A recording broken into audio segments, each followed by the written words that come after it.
Okay, I'm going to work through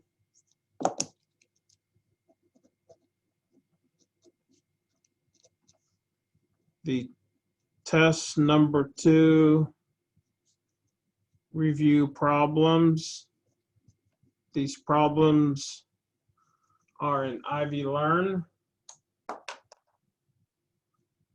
So I'm going to have to switch back and forth between, let me pull them up so I can see them.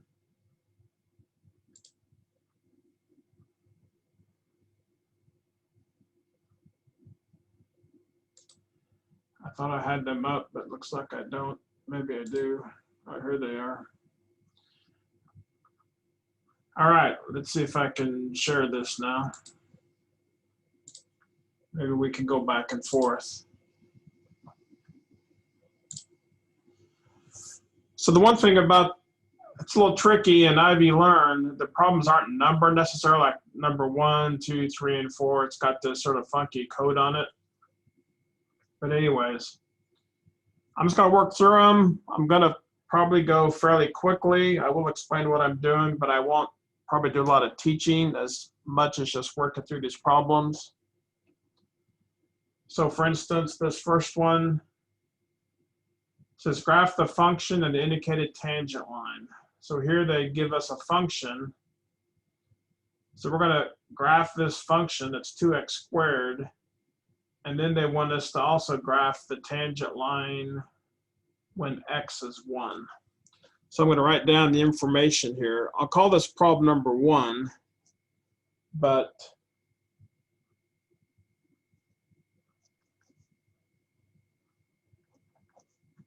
so here's the function. And basically, eventually, we're going to look at the tangent line when x is 1. Oops, 2x squared. You can think of this always as y equals 2x squared. Fx and y are the same. So to be honest, just to make it simple, I mean, I know this is a parabola, but some of you might not be as familiar with graphing. So let me quit sharing. Sorry, here it is. I need to graph this, so I'm just going to go ahead and find some points to plot. So if I choose x0, y0, x1, y2, x -1, y2, maybe do a couple more. If x is -2, it's 4, it's 8. So 1, 2, 3, 4, 5, 6, 7, 8. 1, 2, 3. So 0, 0, 1, 2, -1, 2, -2, 8. That's way up here, and 2, 8.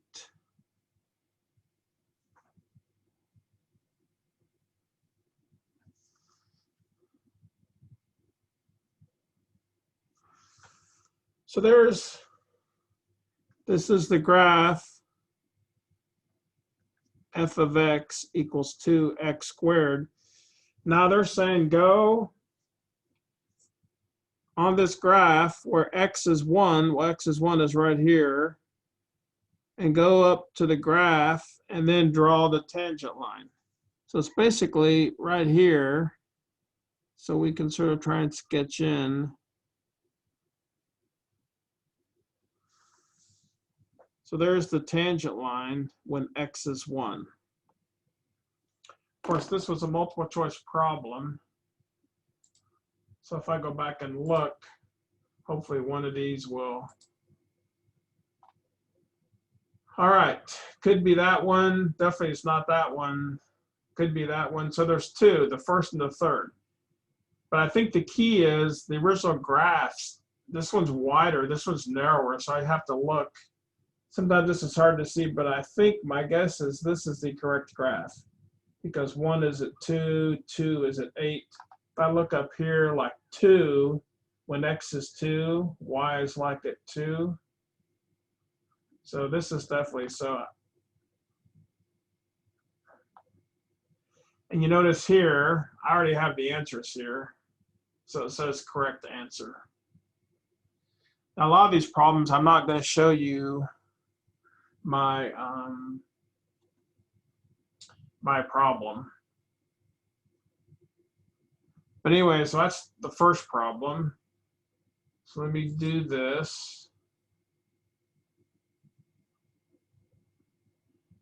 And let me do one quick thing with my,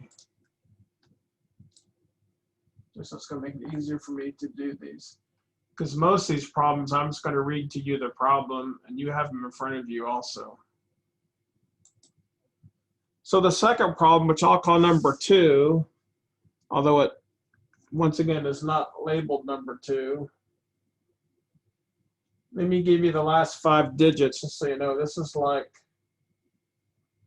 1.6.3-1. So when you're looking at the problem, this is the one I'm doing.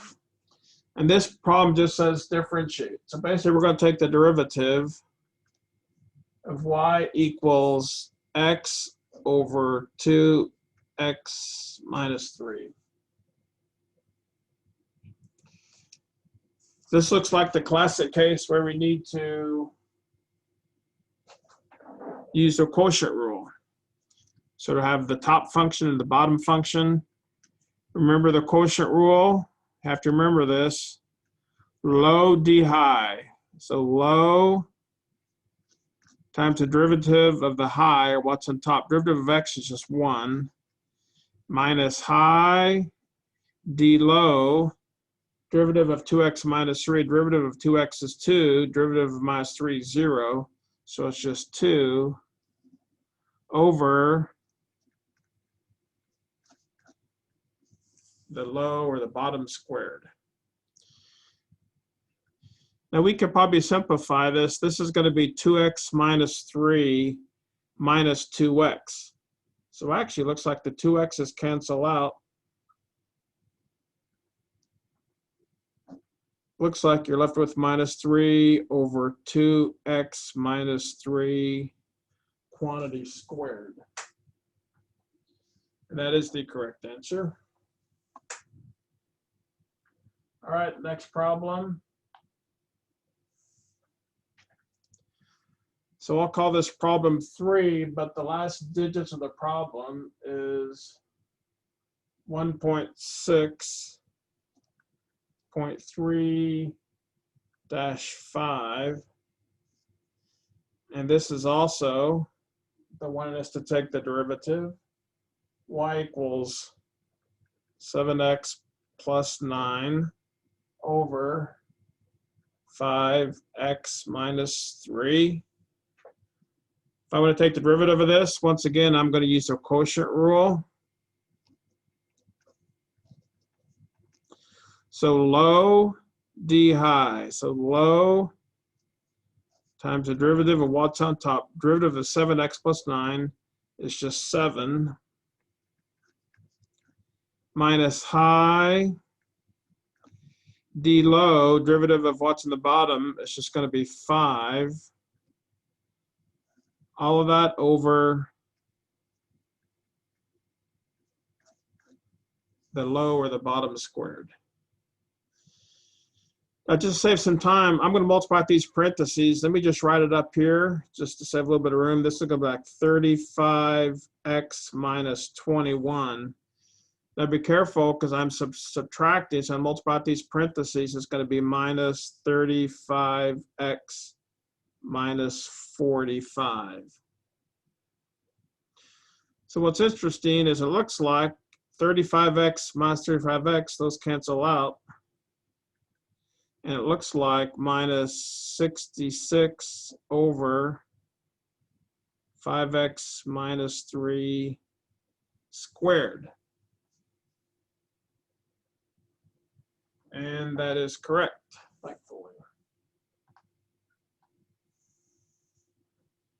All right, this next problem, which I'll call problem 4, but the last digits are 1.4.2-10.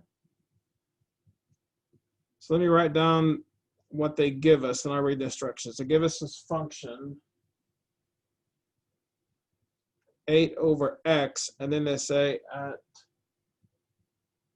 x equals -1. The instructions are, find the derivative of the function and evaluate the derivative at the given x value. So basically, we're going to take the derivative of the function. Once you find the derivative, we want to plug in -1 for x. So what we're really going to try and figure out is the first derivative when x equals -1. So it's really a two-step problem. First step, take the derivative. Second step, plug in x equals to -1. So to take the derivative of this, first I need to rewrite this so I can use my power rule. I need to get this x up in the top. And the way I can do that is x in the denominator, I can move to the top and call it x to the -1. Now I can take the derivative using the power rule. The 8 tags along. The -1 comes down front. You subtract 1 from your exponent.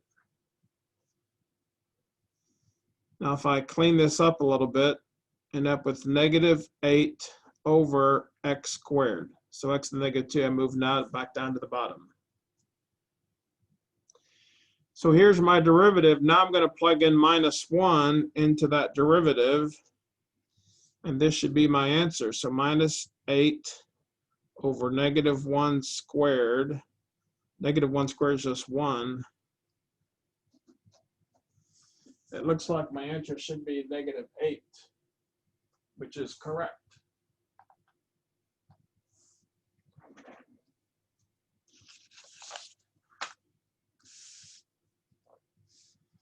All right, problem number 5. And this one, to help you out, it's 1.5.3-1.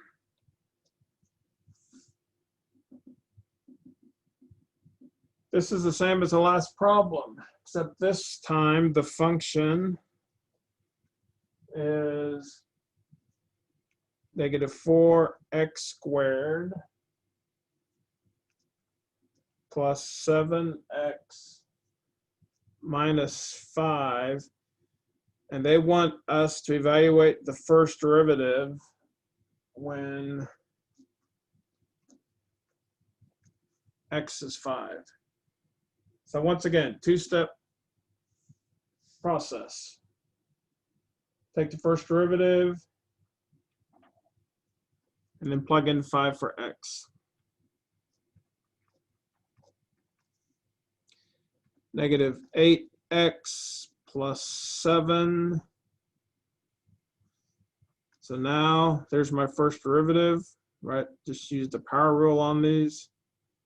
So now if I plug in 5 for x, -8 times 5 plus 7. This is -40 plus 7. Looks like maybe -33. And that is the correct answer. Another one, same kind of problem. This is 1.5.3-2. The function is square root of x, and they want us to evaluate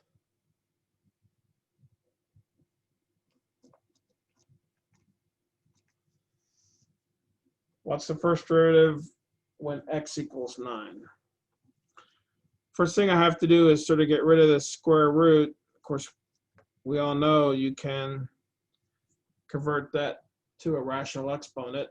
And the square root of x is just x to the 1/2. So now I'll take the derivative using the power rule. 1/2 comes down front.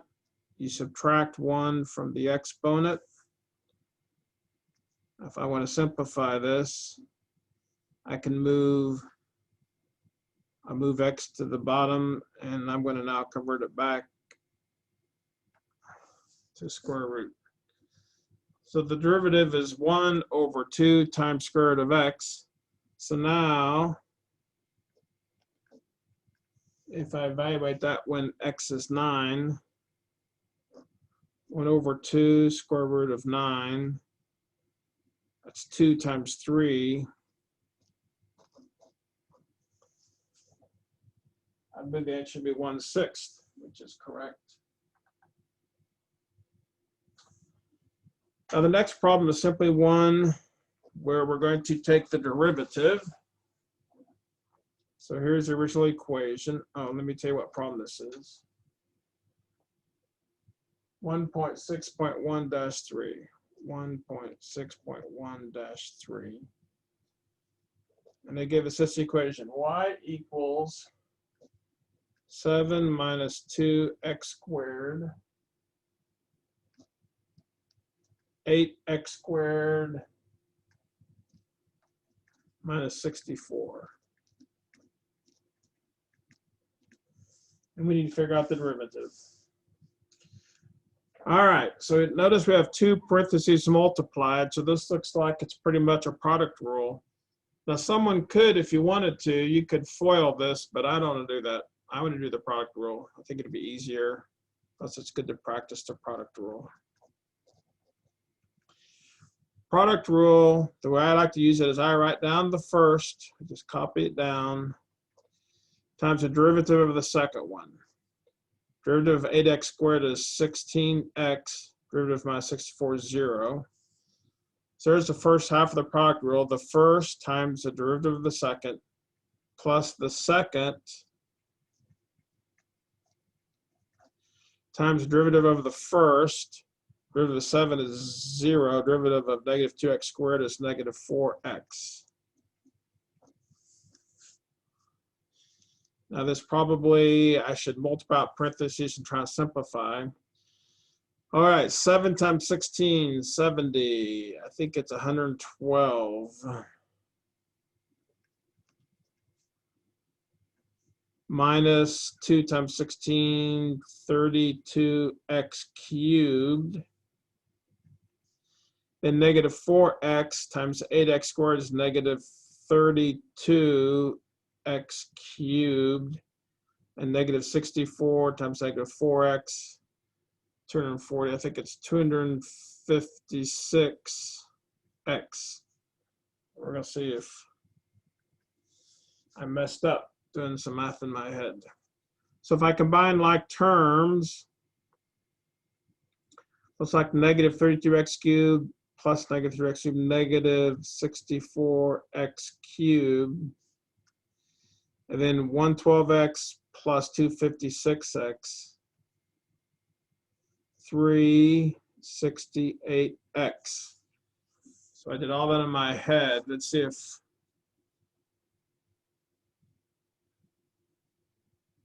and surprisingly enough, that is correct. All right.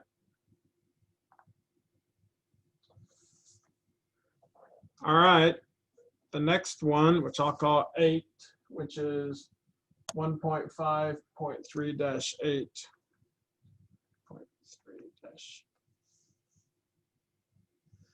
They give us this equation, y equals 7 over x, 7 over x minus square root of x. And then they say find dy dx.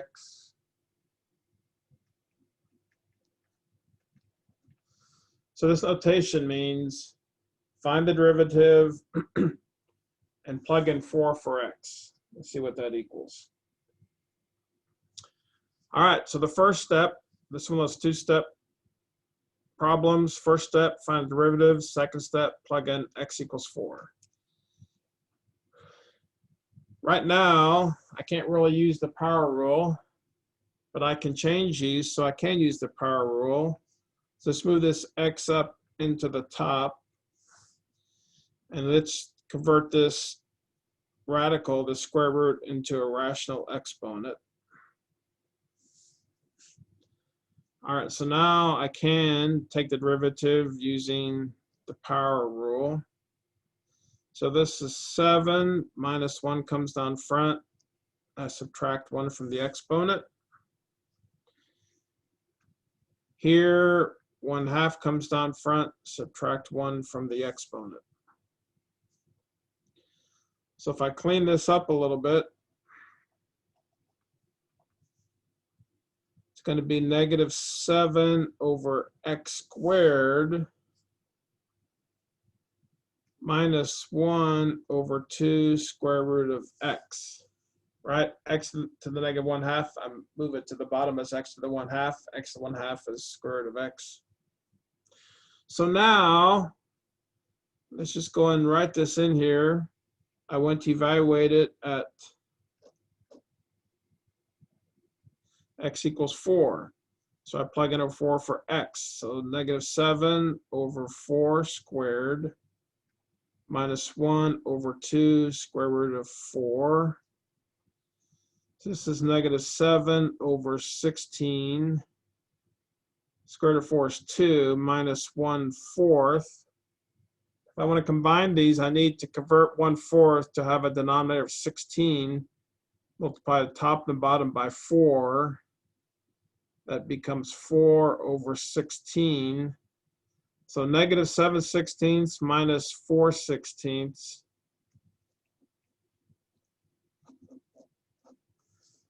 I'm hoping it's -11/16, and that is correct.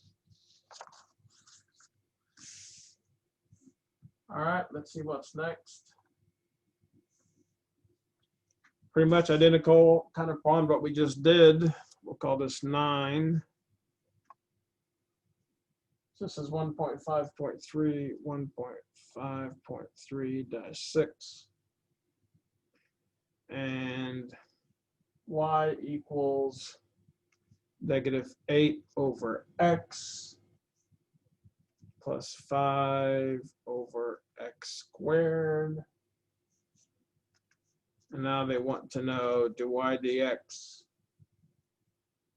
when x equals 2. So let's first rewrite this equation so I can use the power rule.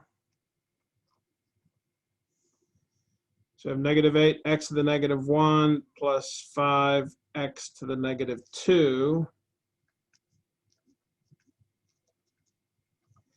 Now if I take the derivative, the negative is there. The -1 comes down front. Oh, sorry, -8. -1 comes down front. You subtract 1.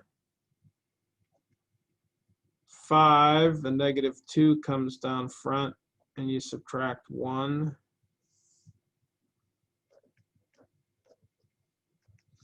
So if I clean this up a little bit, -8 times -1 is just +8. The x minus 2 goes to the bottom as x squared. This looks like -10 over x cubed.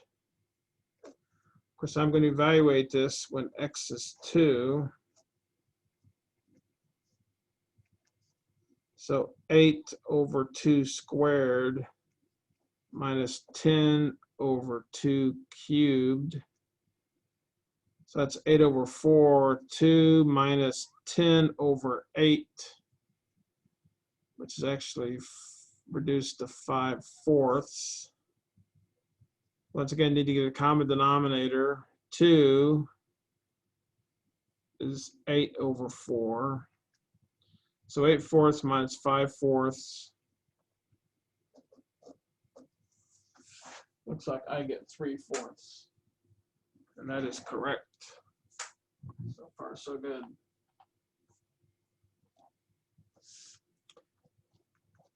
All right, what I'll call 10. 1.5.4-6. Now, first one of these kind, where they give us a function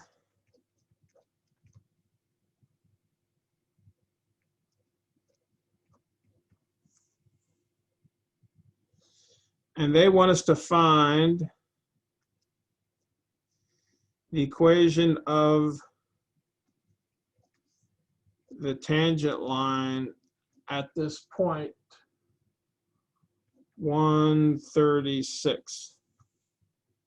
So what do we do here? What we're going to do is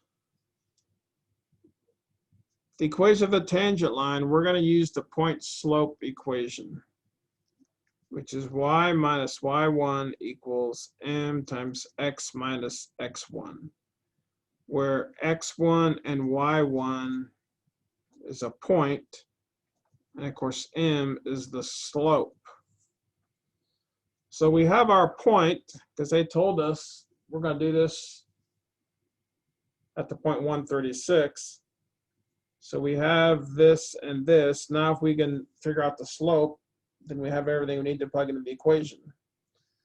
So how are we going to find the slope of this tangent line? Well, the slope of the tangent line we can get by taking the derivative of the function, because once we do that, the derivative is the same thing as the slope, and then we can plug in x equals 1, and then we can find the slope at this point. So first thing we do is rewrite this so I can take the derivative and use the power rule. So the derivative is going to be 36 times minus 1 x to the negative 2. So it's negative 36 over x squared. So this is the first derivative. So once again, just to make it clear, first derivative means the slope. So at every point, at any point you look at on this function, we can determine the derivative by plugging it in. I mean, we can determine the slope at every point on this equation by plugging it into the derivative. Well, we're going to look at this point, 136. So if I want to find the slope of the function, which is going to be the same as the slope of the tangent line, I plug in 1 here.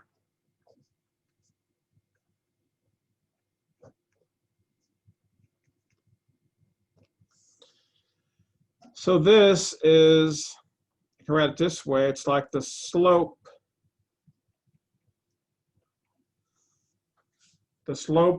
of this function at this point, which is going to be the slope of my tangent line. So I plug in 36. So now I have y minus y of my point, which is 36, equals my slope, which is negative 36, times x minus the x of my point, which is 1. Now normally when you give the equation on a line, you write it y equals something. So I'm going to multiply out the parentheses. Then I'll add 36 to both sides.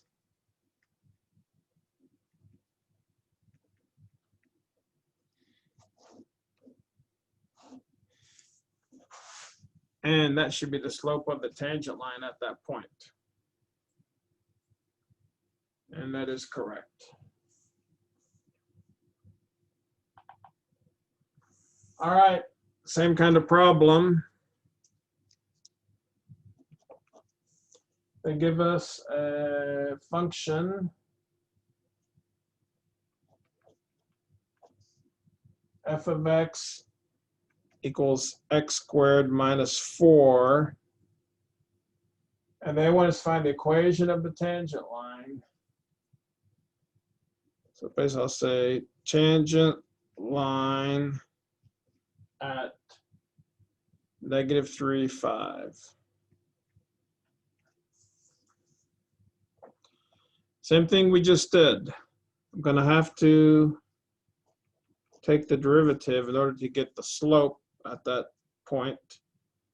So it's 2x.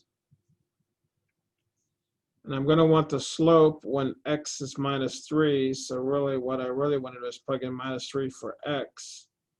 And you get negative 6. So that's going to be the slope of my tangent line. So once again, point slope equation, which we use a lot for these kinds of problems. Y of my point is 5. My slope is -6. X minus x of my point, which is -3. So y minus 5 equals -6x. This becomes +3. -18, add 5 to both sides.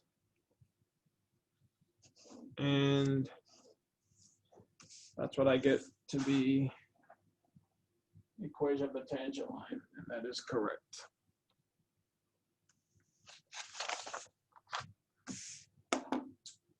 All right, next one.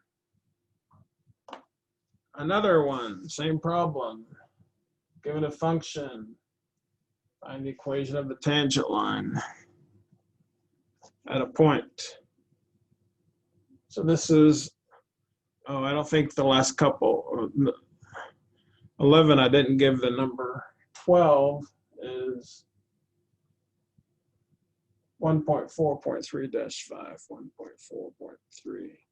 So you can make sure we're working the same problem. So function is 27 over x. So equation of tangent line at the point 39. All right, third time we've done it, right? I guess first step is I need to rewrite this function. Now I could take the derivative 27 times -1, x to the -2, -27 over x squared. I need to find that when x is 3, -27 over 3 squared, which is 9, -27 over 9. It's like the slope is -3. So that point slope equation, y minus y of my point 9 equals the slope times x minus y minus 9 equals -3x plus 9. Add 9 to both sides.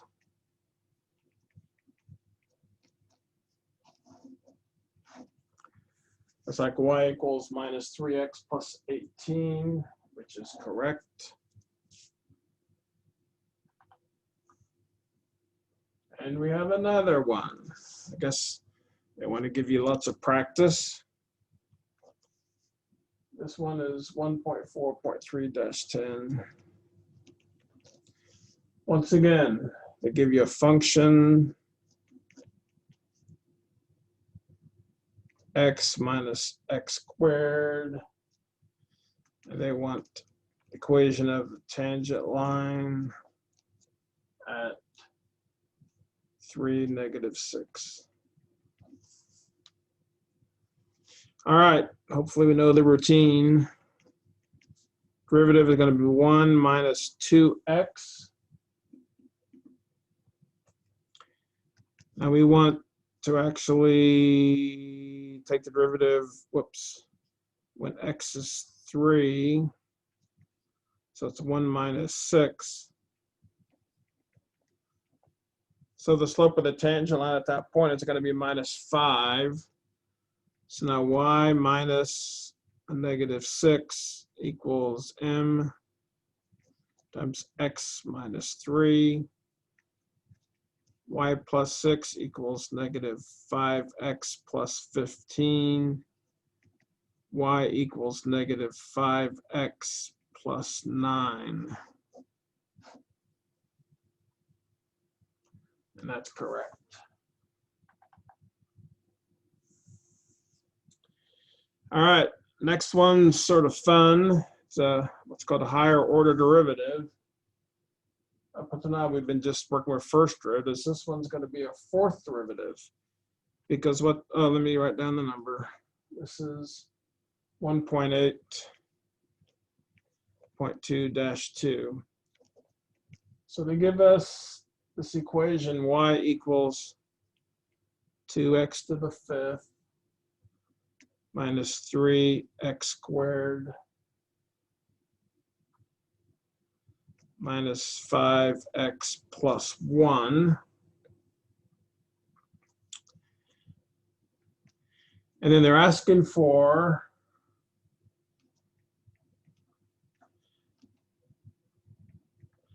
this notation means the fourth derivative. So what we're going to do is we're just going to keep taking the derivative over and over again until we've done it 4 times. So in other words, dy dx, we take the derivative, 10x to the 4th minus 6x minus 5. Second derivative, so that just means you take the derivative of the first derivative, what you just did. So it's 40x cubed minus 6. Then the third derivative, take the derivative again. It's really not that hard for this problem. It's going to be 3 times 40, 120x squared. And finally, the fourth derivative, take the derivative of again.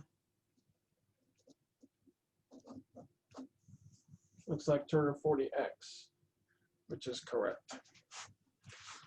So those are called higher order derivatives. If your original function is not too messy, it's not that hard. If you have a messy function, it gets sort of ugly, but in fact, here's another one. But this one, they're wanting to know the second derivative. I guess we'll call this 15.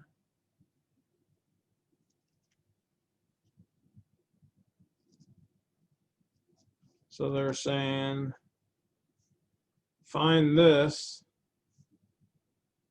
and it's y equals 5x squared plus 9x minus 2.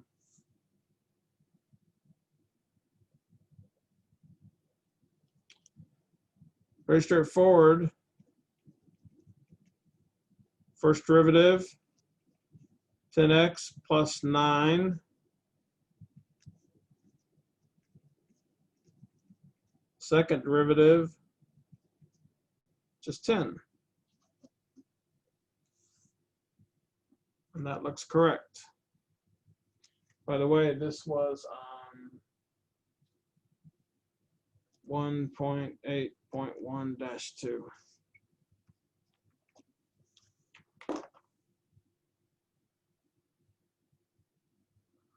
All right, the next one. All right, a new kind of problem. Implicit differentiation. So 2.8.2-4, 2.8.2-4. So here's an equation, 2y minus x plus xy.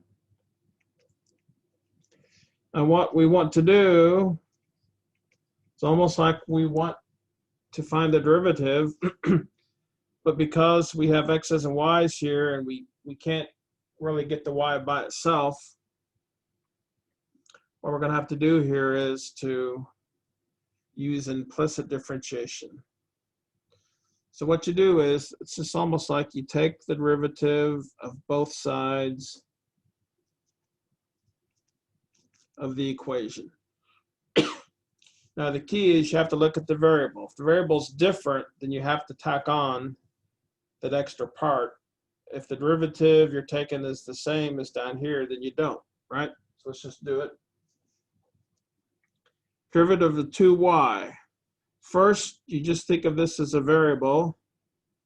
Derivative of 2y is just 2, but since y is different than x, you have to tack on the dy dx. Minus, now the derivative of x with respect to x, same variable, it's just 1, and there's nothing extra to add on. Now derivative of xy, that's pretty tricky because here's like we have two functions. So it's almost like we have to do the product rule. Product rule says you write the first times the derivative of the second. Derivative of y, when I just look at the variable part, it's just 1. But because it is the variable y, I have to tack on the dy dx. So this is the first half of the product rule. This is the first times the derivative of the second. So now I have the second times the derivative of the first. Well, derivative of x with respect to x is just 1. On the right-hand side, take the derivative of a number is just 0. So now I have this equation. Let's clean it up a little bit, and then we'll see what we need to do next. So minus 2 dy dx plus x dy dx plus y equals 0. Once again, my ultimate goal is to solve for dy dx. In a sense, that means get dy dx on one side by itself. Now, in algebra, the way you do that is, I have 3 terms here. Any term with a dy dx, I put on one side. And if I have a term without a dy dx, I move it to the other side. So I'm going to move this y to the other side by subtracting y from both sides. And just to make it simple, I'll just do that. And then I'm going to factor out dy dx from the left-hand side. Minus 2 plus x. And now, if I want to get dy dx by itself, I can just divide both sides by this parenthesis. And I will have solved for dy dx. Now, just so you know, because sometimes these tests are multiple choice, you may not see this answer. Here's a couple other ways to do it. One thing they could do is multiply the top and the bottom by -1 for -1, because sometimes that gets rid of the negatives. So then it would be, these are actually the same. Or they could have just maybe rearranged it. Sometimes they'll do this. They'll just switch these at the bottom. So when I look at my answers, I'm going to look for one of these 3 things and hope I see one of them there.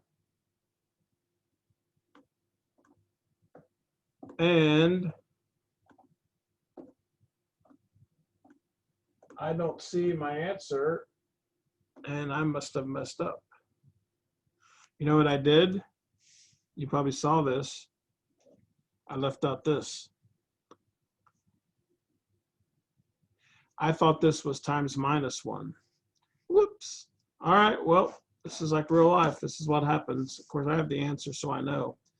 So in other words, when I clean this up, it should be 2 dy dx -1 plus x dy dx plus y equals 0. Now the same principles, except this time I need to move the -1 and the y to the other side. So when I do that, I'll have 1 minus y. Let me go and factor out the dy dx of what's left over here. And now I need to divide both sides by the parenthesis.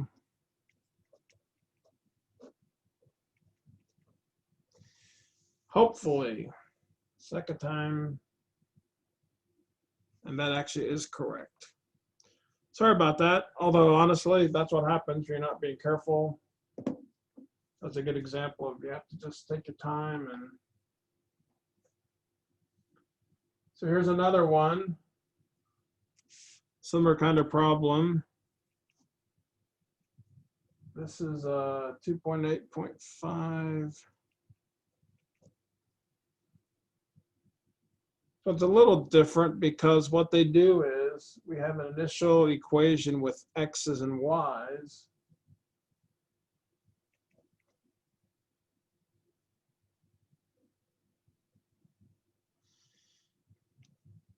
And they say calculate dy dt.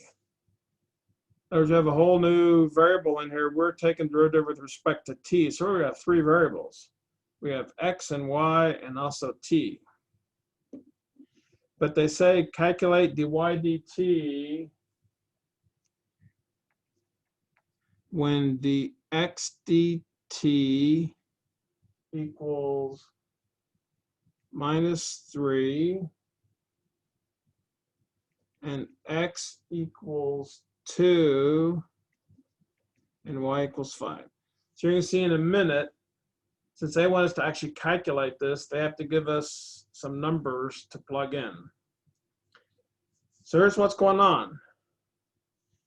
This is almost, this is sometimes sort of like a related rate problem, although I don't know if it is or not because it's just a math problem. But basically, I'm going to take the derivative with respect to t, but I have to do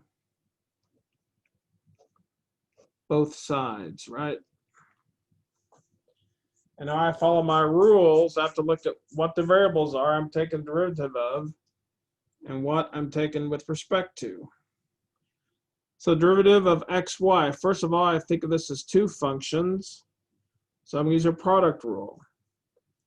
So product rule says the first times the derivative of the second. Derivative of y is just 1, but since the variables are different, you tack on the dy dt. So this is the first half of the product rule. So the first times derivative of the second plus the second times the derivative of the first. Now this is an x here, but look what I'm taking the derivative with respect to. It's t. So derivative of x is just 1, but in this case, I have to tack on a dx dt. Now the derivative of x, the variable part is just 1, but once again, because I'm taking derivative with respect to t, it's dx dt. And now the right-hand side, derivative of a constant is just 0. So now I could do some algebra simplify, or you know what, sometimes it's nice to do when you're doing a calculation. As soon as possible, just plug in your numbers, and then it just becomes a math problem. In other words, I'm trying to solve for dy dt. Everything else, I can plug in numbers. So it's x times 1. So if x is 2, so it's 2 times dy dt plus y times dx dt. Y is 5. And you see here dx dt, they gave me that as -3. 1 times dx dt, well, dx dt is -3. So now this is -15 minus 3, -18, which I moved to the other side as 18. So it's really 2 dy dt equals 18. Divide both sides by 2.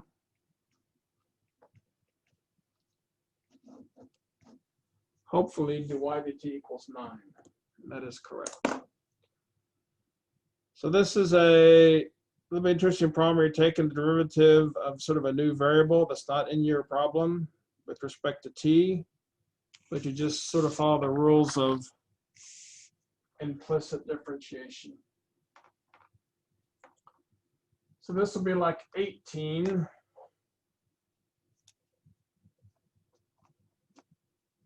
And it is like, actually it's a identical kind of problem, 2.8.5-4. Same kind of problem, except here's your original equation, xy squared equals 4.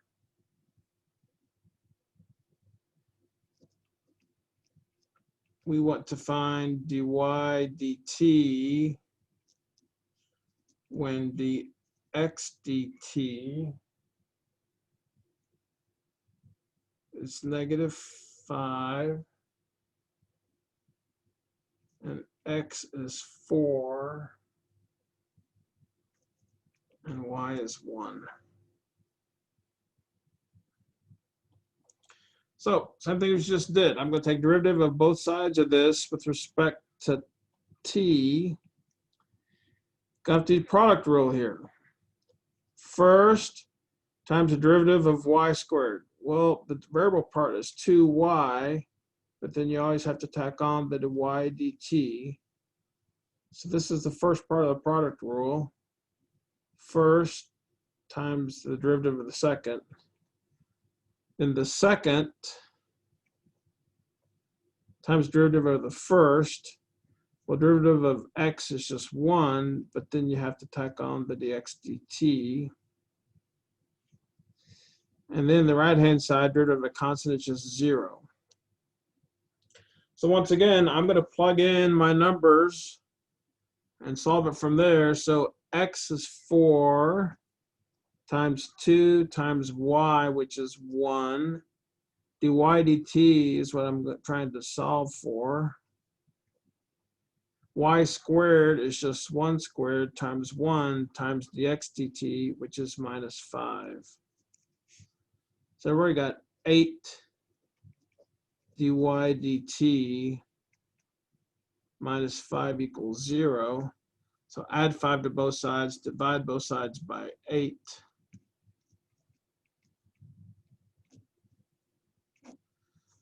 Looks like I have dy dt equals 5/8, which is correct.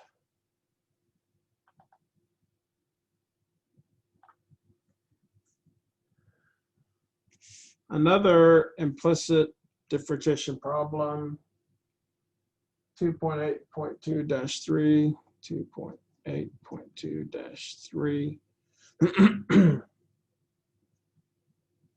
So here they want you to find dy dx.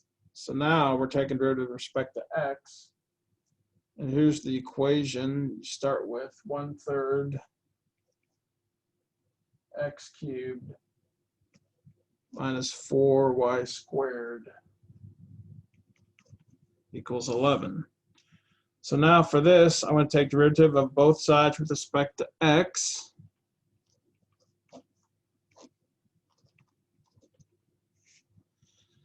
So now this first term, because it's x, same variables, I have 1/3, take the derivative of x cubed, bring the 3 down front, and it's x squared, and there's nothing to tack on because I got x here, and I've taken derivative with respect to x.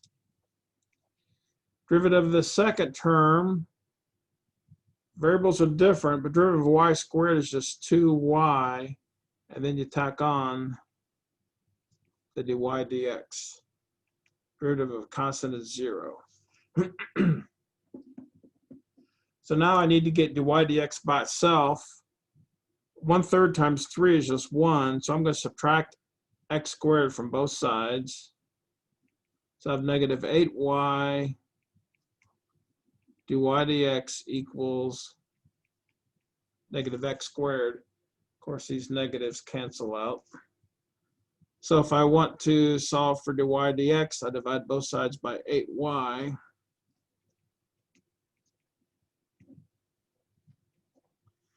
So it looks like dy dx is x squared over 8y, which is correct. All right, I think I got 6 or 7 more problems to do.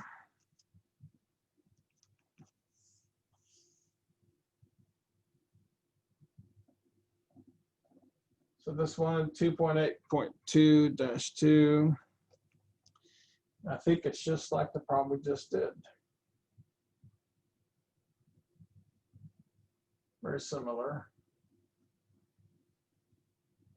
The equation is xy squared equals 4, and we want to find dy dx. So take derivative of both sides with respect to x. Got a product rule here. First times derivative of the second. hopefully, do this now, plus the second times derivative of the first, which is just 1. Right-hand side derivative of a constant is just 0. So this is going to be like 2xy dy dx plus y squared.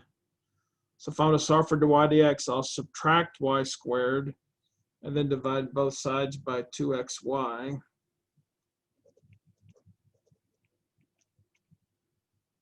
So negative y squared over 2xy. Now one of these y's cancels. And I hope that is dy dx, which it is.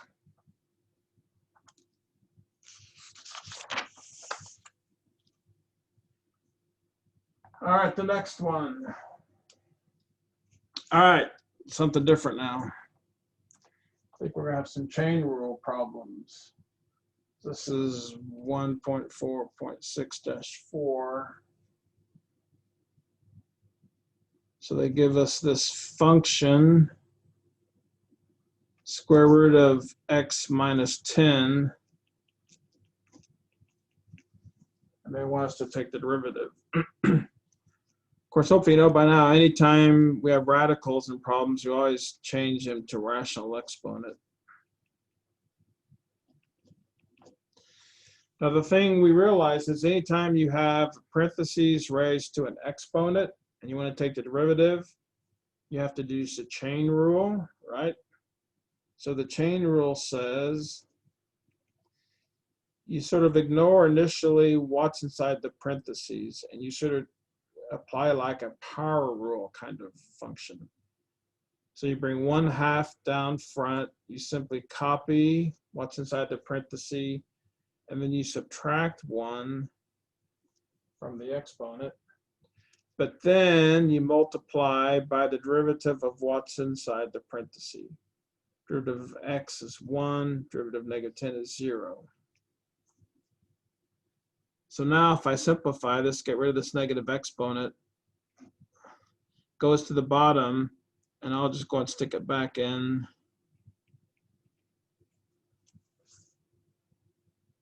I hope that's the answer. And it is. All right, so that's another rule for taking derivatives, chain rule.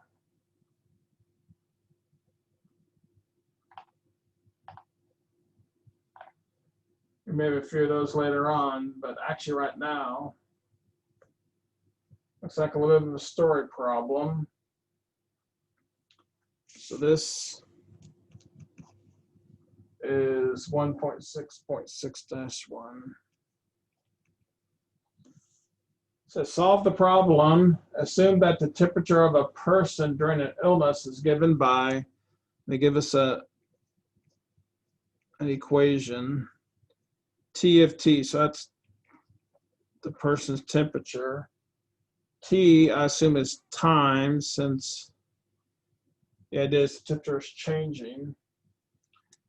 And it's 2T over T squared plus 1. Oh, you know what? I skipped a problem. Sorry. This was the next one. Let me do these in order.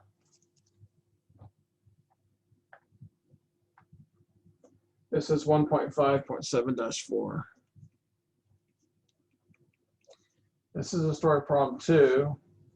The area of the circular oil spill. It's almost like got an oil spill on the water and it's in the form of a circle. And I think the idea is it's probably growing, or at least it's changing. So if it's a circle, I'll touch with a circle. We talk about from the middle to the edge of the circle is the radius. Because they're saying the area of the oil spill, well, the area of a circle is pi r squared, right? But the idea is this is constantly changing. I assume it's probably growing. And they asked the question, at what rate does the area change with respect to the radius? At what rate does the area change with respect to the radius? Anytime we talk about things changing, we can write that like a derivative. How is the area changing with respect to the radius? So when they have that wording, at what rate does the area change with respect to the radius? In math terms, that's dA dr. Because basic derivative is like a change of rate. It's how something is changing.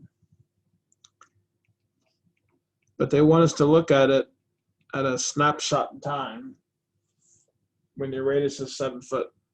So say this oil spill is growing, and what they want to do is right when the radius is exactly 7 feet, they want to go analyze this and determine how fast the area is changing.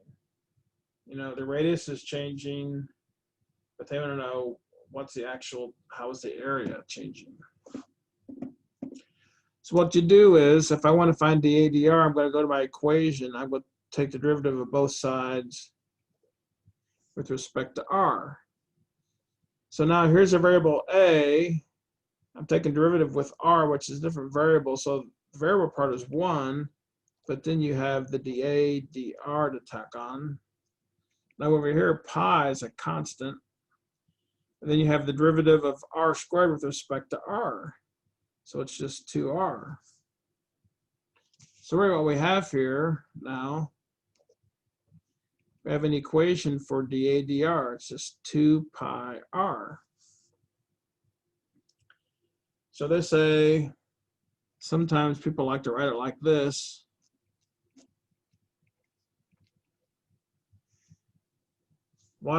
How is the area changed with respect to the radius when the radius is 7? So they write it here with this r, and that means you plug in 7 in for r. Now I can answer 14 pi because I look at my answers and pi isn't on my answers. So that's why I'm not going to use my calculator. I'm looking for 14 pi, and that's actually correct.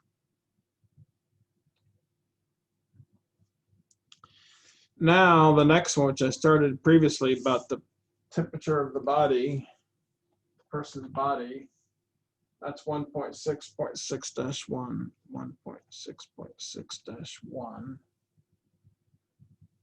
So a person maybe who's sick, they're able to predict their temperature by this equation where that's the temperature, and this is how much time has passed. And it's 2t over t squared plus 1.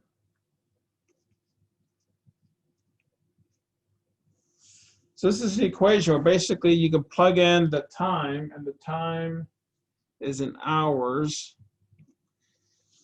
You can say plug in 2 for t. So it says at 2 hours, this thing will tell you what the person's temperature is going to be after 2 hours. Or you can plug in 4 for t. And then this would tell you the person's temperature after 4 hours. Now what they're asking for is find the rate of change of the temperature with respect to time. So they're saying the rate of change of the temperature with respect to time. Rate of change always means derivative. So the rate of change of the temperature with respect to time. So we want to solve for d capital T dt. So the way I'm going to do that is I really have this equation, capital T equals 2t over t squared plus 1, 7.6. I need to take the derivative of both sides of this equation with respect to time. So you notice here, capital T, derivative of capital T with respect to t, well, derivative of the variable part is just 1, but then I have to add on the d capital T dt. Now the right-hand side, the second term is just 0, but the key is the first term. Now the nice thing is the variable in my term is the same as the derivative variable. So basically, I can use, in this case, I have to use a quotient rule because I have 2t over t squared plus 1. But the nice thing is there's no implicit differentiation. It's just like taking a normal derivative. So quotient rule says low d high, derivative of what's in the top, which is going to be 2, minus high d low, derivative of t squared plus 1 is just 2t, all over the low squared. Now if I try and multiply out the top, it's going to be 2t squared plus 2 minus 4t squared all over t squared plus 1 squared. If I combine like terms, I think I'm going to have 2. So this is dt, capital T dt. 2 minus 2t squared over t squared plus 1 quantity squared. Not too pretty, but that is what it is.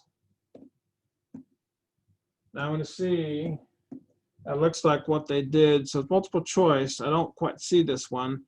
Looks like they factored the 2 out of the top. So let me factor it out. And then let me look and see if I see this anywhere. And in fact, I do see it. So that's the correct answer.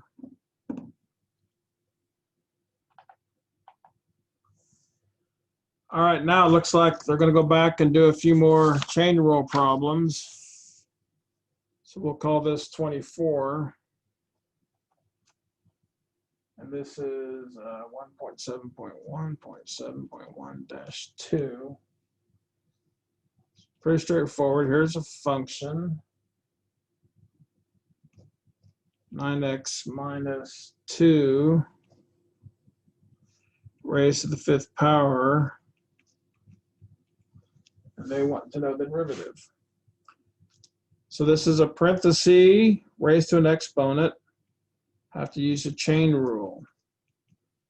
Chain rule says you sort of think of the parenthesis, remember, like a black box, sort of apply like a power rule kind of function. We subtract 1, but then we multiply by what's inside. Derivative of 9x is just 9, derivative of -2 is 0. So it looks like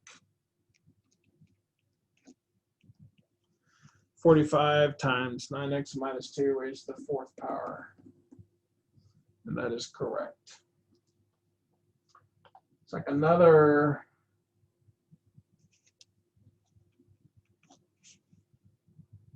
chain rule, 1.5.9-5, y equals x squared plus 4 all raised to the 3rd power. And they want us to take the derivative. Once again, it's going to be a chain rule because I have stuff inside parentheses raised to an exponent. So first step is 3, copy down the parentheses, subtract 1 from the exponent. Then you multiply by the derivative of what's inside. In this case, it's derivative of x squared plus 4 is 2x. Simplify a little bit. And I hope that's one of my answers. But it looks like what they did is they multiplied it out. Don't know why. If I FOIL this, x to the 4th plus 8x squared plus 16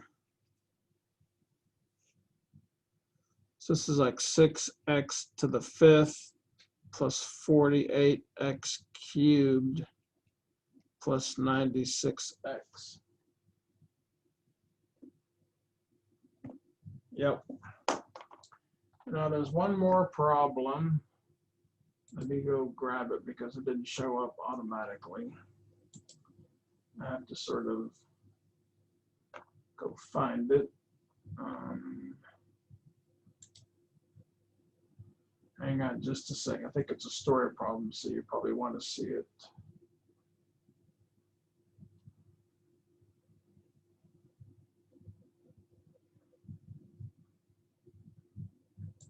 Hang on. Let me try and find it.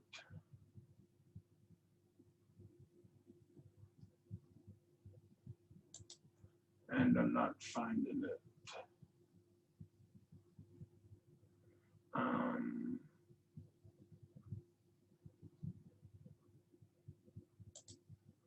Maybe it's, hang on. I don't want to stop till I get this one done, so I think I'm going to find it right here.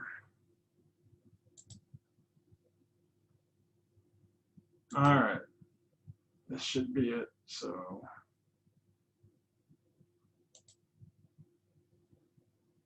it's coming up right now. It's the very last one.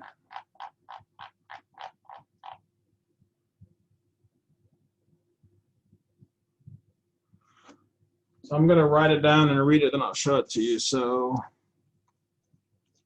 this is like 1.6-2. Story problem. The population in thousands of a small city is given. Let me write this down, then we'll talk about it.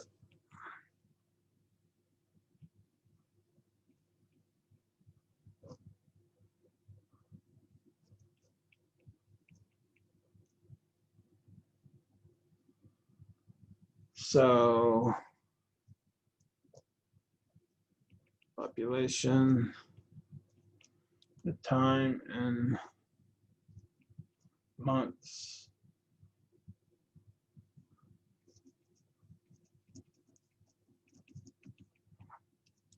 All right.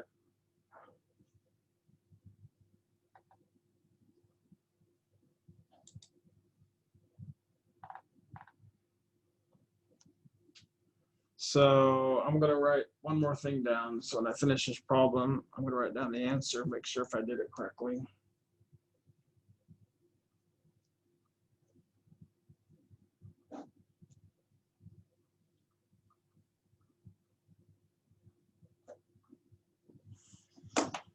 All right. So here's this problem. It's a population of a small town. And they have this equation where P is the population. So P of T, where T is the time in months. And it's 300T over 2T squared plus 5. So basically, they're trying to model or predict the population of a town by plugging in the number of months that have passed. So in other words, a town is growing. And this is a calculation that will tell you, if you want to know after 6 months how many people there are, you plug in 6 for T, you do a calculation. If you want to know how many people there are after 20 months, you plug in 20 for T. So that's what this means. But what they're really asking is, what's the growth rate? They're not asking for the actual population at any point in time. They're saying, how is it changing? How is it growing? Once again, a growth rate, we always think of as a derivative. How is the population changing with respect to time? What's the rate of change of the population with respect to time? So to figure this out, if I rewrite my equation as P equals 300T over 2T squared plus 5, I'm going to take the derivative of both sides of this equation with respect to time. Of course, the left-hand side, I have this variable P. So I take the variable P as 1, but then I have to tack on the P dt. Now, the nice thing is I'm taking derivative with respect to time, and that's my variable over here. So no special extras added on. But this does look like a quotient rule problem. So the low times derivative of the high would just be 300 minus the high times derivative of the low, which would be like 4t all over the low squared. So now I have to do some simplifying. So if I multiply out the parentheses, that's like 600 t squared plus 1500 minus 1200 t squared all over 2t squared plus 5 squared. So if I can combine these terms, it looks like be 1500 minus 600 t squared all over 2t squared plus 5, this whole quantity squared. And I wrote down the answer, but what they did, they factored a 300 out of here, I think. So let me do that. See if I can get the same answer, one of the choices. So it'd be 5 minus 2t squared over 2t squared plus 5 quantity squared. And that's actually the answer. All right, so those are the review problems. So hopefully you can figure all those out and you'll be ready for the test.